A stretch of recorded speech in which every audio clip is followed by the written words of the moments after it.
kal tu songin tunge le khapu hi honga achung lam en ke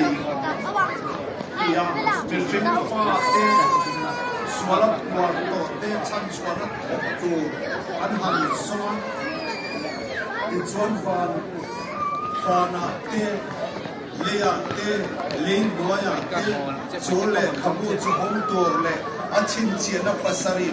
to ma anom lo wangin mangai sahana chuan ka trap ta zoi suya dian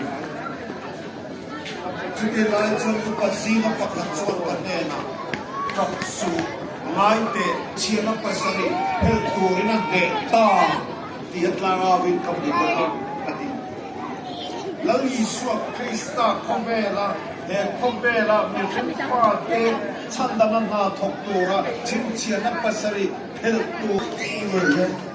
van leng ro te chuan sai namoy en ren an bel lai langi manwe sera te khian lalpa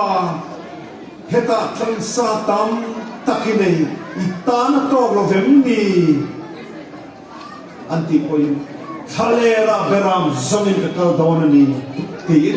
lali suan van khopui kiaron kalpela khopvela yan donam Christmas nia yan mitin tana chan chin cha hi lali sunaron hongto tani chumane awa amang an puive abuai puive lali herota mangkhan lali swalo pian to ri lo ti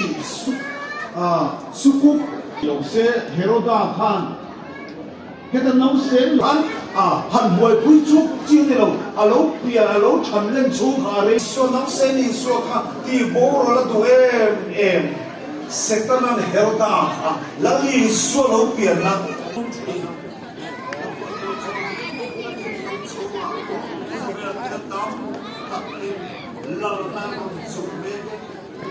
mà sẽ ôm mai tu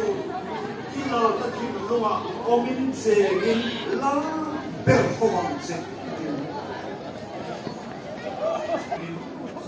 lang masakan to ko ay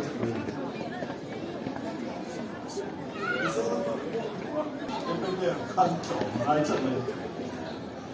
ari site an to ay chan ko vera helli sualo pian don suan ito na siyan hay mùa này chúc mừng chuan lâu đi mùa này ăn tôi ăn gì ăn muốn pakata ăn lẩu chăm con là đang à bên xe là chăm mà pasal song se pha là mà tôi qua chuan nào bài tiền chuyện than bàn sân cũng chắc mình song se pha khan mà cái bàn sân ta sẽ là tập thiên thiên không ta ăn xuống thì chú họ chọn chú sĩ pha mong lắm à phát đi của là một nghìn lá cái này gì lắm thật quá là